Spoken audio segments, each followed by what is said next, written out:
Illustration number 13 देखते हैं। ये सेम इलस्ट्रेशन 12 जो अभी हम डिस्कस किए हैं उसी के तरह है। इसमें सिर्फ एक एक्सेप्शनल वाला पॉइंट जो था वो यहाँ पे इनकॉर्पोरेट कर दिया गया है इस क्वेश्चन में।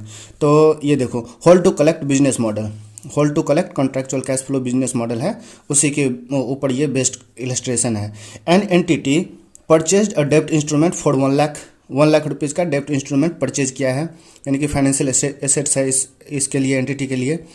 The entity pays interest of 6,000 annually and has 10 year to maturity when purchased, यानी कि ये इस पे 6% पर एनम का इंटरेस्ट मिलेगा, यानी कि पर एनम 6,000 इसे एनुअली इंटरेस्ट मिलेगा और 10 ईयर्स के बाद ये मैच्योर होगा, यानी कि इसका लाइफ टाइम, इस फाइनेंशियल इंस्ट्रूमेंट का जो लाइफ टाइम है वो 10 ईयर्स है, यानी कि 10 ईयर्स में ये मैच्योर होगा। जब ये परचेज किया था, the entity intends to hold the assets to collect contractual cash flow, यानी एंटिटी का इंटेंशन क्या है, टू होल्ड कर रहा है, to collect contractual cash flow. इस एंटिटी का ऑब्जेक्टिव है कि हमें इस फाइनेंशियल इंस्ट्रूमेंट पे इंटरेस्ट मिले। हाँ, 6 ईयर्स हैव पास्ड, 6 ईयर्स चला गया, 6 ईयर्स पास हो गया। And entity is suffering a liquidity crisis, ये देखो इसके पास इमरजेंसी आ गया, एंटिटी के पास इसे कैश की ज़रूरत हो गई। And need to sell the assets, इसे ज़रूरत हो गई एसेट्स को सेल करने की, यानी कि ये जो फाइनेंशियल एसेट्स एज अ डेब्ट इंस्ट्रूमेंट होल्ड करके रखा था उसे सेल करने की नौबत आ गई। To raise funds, evaluate the business model. देखो, जब हमने ये एंटिटी ने ये फाइनेंशियल एसेट्स यानी फाइनेंशियल इंस्ट्रूमेंट परचेज किया था तो इस इंटेंशन के साथ परचेज किया था कि उसे हम होल्ड करेंगे to receive contractual cash flow, यानी कि इन्वेस्टमेंट पर्पस के लिए रखा था, यानी कि उस पर कुछ इंटरेस्ट कमाने के लिए उसे होल्ड करके रखा था। लेकिन 6 साल के बाद, 6 ईयर्स के बाद उसे लिक्विडिटी क्राइसिस आ गई, यानी कि फंड की ज़रूरत होगी। जैसे कई बार होता है ना घर में कि जब हम इन्वेस्टमेंट करके रखते हैं तो इन्वेस्टमेंट करके रखते हैं कि हम उस पर इंटरेस्ट कमाएंगे एफडी वगैरह करके, लेकिन घर में ऐसी सिचुएशन इमरजेंसी आ जाती है जिसकी वजह से हमें उसे सेल करना पड़ेगा। तो इस केस में एंटिटी का ऑब्जेक्टिव तो यही था, लेकिन इमरजेंसी केस में, वर्स्ट केस सिनेरियो में लिक्विडिटी क्राइसिस की वजह से इसे सेल करने की नौबत आ गई। तो इसका मतलब उसका एंटिटी का ये जो बिजनेस मॉडल था to collect contractual cash flow, main तो यही था उसका ऑब्जेक्टिव, यानी कि बिजनेस मॉडल।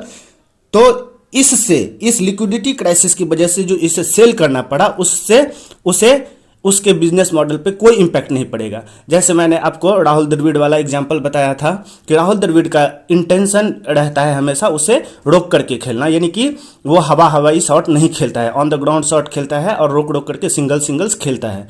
लेकिन कई बार टीम का सिचुएशन ऐसा होता है, टीम की रिक्वायरमेंट होती है कि उसे भी स्ट्राइक रेट बढ़ाना पड़ता है और बाउंड्रीज लगाना पड़ता है, क्योंकि उस वक्त कम बॉल में ज़्यादा रन्स की ज़रूरत होती है। इसका मतलब ये नहीं है कि राहुल द्रविड़ का नेचर बदल गया, राहुल द्रविड़ वीरेंद्र सहवाग नहीं बन जाएगा। राहुल द्रविड़ का नेचर वही है, वो तो समय की मांग ऐसी है कि टीम की ऐसी रिक्वायरमेंट है जो उसे तेज खेलना पड़ रहा है, उससे उसका नेचर यानी कि उसका बिजनेस मॉडल, उसका इंटेंशन नहीं बदलता। उसी तरह से ये जो फाइनेंशियल इंस्ट्रूमेंट एंटिटी होल्ड करके रखा था वो इस इंटेंशन से होल्ड करके रखा था कि इस पे हम इंटरेस्ट अर्न करेंगे, यानी कि कॉन्ट्रेक्चुअल कैश फ्लो रिसीव करेंगे। लेकिन 6 ईयर्स के बाद, कुछ समय बीत जाने के बाद उसे फंड की ज़रूरत हो गई, इमरजेंसी नीड हो गई, यानी कि वर्स्ट केस सिनेरियो में उसे ज़रूरत हो गई, इसीलिए उसे अपने फाइनेंशियल एसेट्स को यानी कि डेब्ट इंस्ट्रूमेंट को बेचना पड़ा। तो इससे उसका बिजनेस मॉडल चेंज नहीं होता, उसका business model still to collect contractual cash flow ही है, उसका बिजनेस मॉडल यही है। यानी कि राहुल द्रविड़ वाला जो मैंने बताया था वो बिजनेस मॉडल है, उस पर एमोर्टाइज कॉस्ट मेथड लग जाएगा अकाउंटिंग के लिए। तो आंसर देखो, since the sales of financial assets was not expected, sales of financial assets not expected on initial classification and therefore does not affect the classification, there is no retrospective classification. यानी कि ये जो cell जो था ना, इसे शुरू में जब ये फाइनेंशियल एसेट परचेज किया था तो इसका इंटेंशन ये नहीं था कि उसे सेल करना है, सेल एक्सपेक्टेड नहीं था ऑन द इनिशियल जब वो परचेज किया था फाइनेंशियल एसेट्स को। Does not affect the classification, यानी कि इससे इसका कोई सेल से इसका कोई इफेक्ट नहीं पड़ता है क्योंकि ये वर्स्ट केस सिनेरियो में बेचा गया था।